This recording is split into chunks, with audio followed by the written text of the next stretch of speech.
임신을 준비하는 시기부터 출산 이후의 변화, 그리고 갱년기를 맞이하고 그 이후까지도 여성의 인생 전반에서 왜 산부인과적 관리가 중요한지 말씀드리겠습니다. 최근 임신 준비 상담에서 가장 많이 언급되는 검사가 하나 있는데요.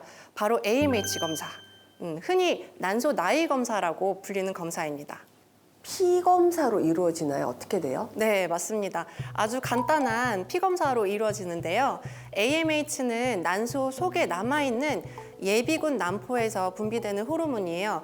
그래서 이 수치가 높으면 남아있는 난포가 굉장히 많다는 뜻이고, 낮으면 반대로 난소의 예비력이 좀 떨어졌다는 의미예요. 그래서 나무로 비유하자면 열매가 얼마나 열릴지 남아있는 씨앗의 개수를 파악하는 검사라고 이해하셔도 좋을 것 같습니다. 또 하나 중요한 것이 임신 전 항체 검사인데요. 대표적으로 A형 간염과 B형 간염, 그리고 풍진항체, 이런 것들에 대한 피검사를 진행하는데, 만약에 항체들이 없다면 임신 전에 미리 접종을 해두는 것이 안전합니다. 예를 들어 이제 임신 중 풍진에 걸리면 태아에게는 심장질환이나 실명 등 천성 기형을 유발할 위험이 매우 높아요. 마지막으로 임신을 계획하고 있다면 미리 챙겨야 할 영양소들이 있는데요. 첫 번째는 이제 엽산입니다. 엽산은 태아 신경관 결손을 예방하기 때문에 임신 최소 1개월 전부터 복용을 권장하고 있고요.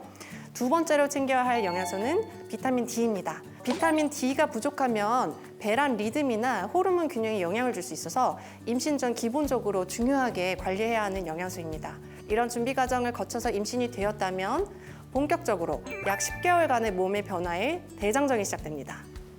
그런데 많은 산모님들이 임신 중에 나타나는 변화는 출산하면 다 사라지겠지라고 생각하는데요. 절대 아니고요. 임신 중 우리 몸의 변화는 나중에 건강 상태를 미리 알려주는 예고편과 같다고 볼 수 있습니다. 예를 들어 임신 중 혈당이 높아지는 임신성 당뇨나 혈압이 오르는 임신 중독증 같은 질환들이 예입니다. 이 증상들은 출산 직후에도 사라지는 것 같아 보여도 사실 10년, 길게는 20년 뒤 그 여성이 당뇨병이나 고혈압에 걸릴 확률이 남들보다 높다는 것을 미리 알려주는 몸의 경고라고 할 수 있습니다.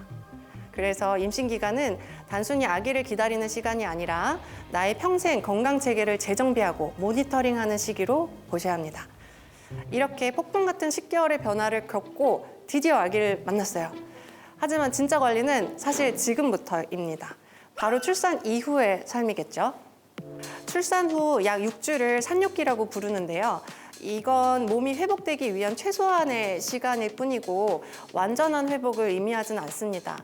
겉으로 보기엔 자궁이 원래 크기로 돌아와서 정상화된 것처럼 보이지만 늘어났던 골반 근육과 인대, 그리고 호르몬 체계가 완전히 리셋되는 데는 훨씬 긴 시간과 세심한 관리가 필요합니다.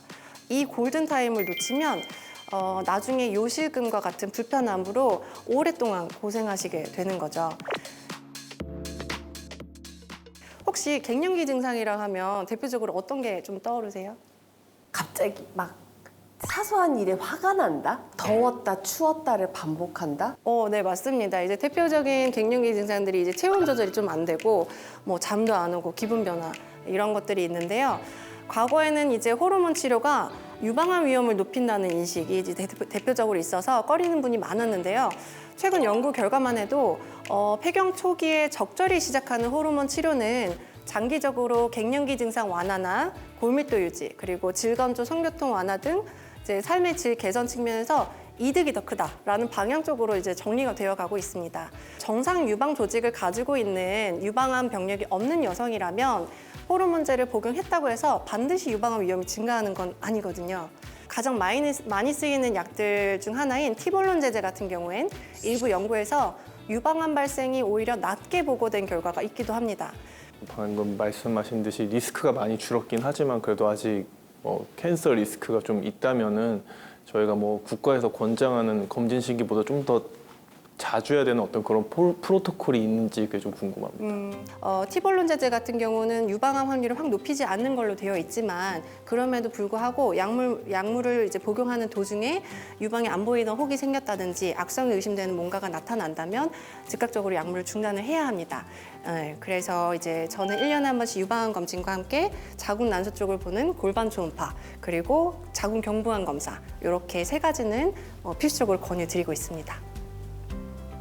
호르몬 치료를 한다면 많이 완화되지만 그걸로도 만약 충분하지 않다 내지는 호르몬 치료를 하지 않고 있다 하는 경우에는 질정제라든지 질도포 크림, 필요시에는 국소적인 시술적 도움을 함께 고려할 수 있습니다. 네, 여기까지 여성이 산부인과와 친해져야 하는 이유에 대해서 제가 강연 한번 준비해 보았는데요. 많은 도움이 되길 바라겠습니다. 마무리하겠습니다. 네.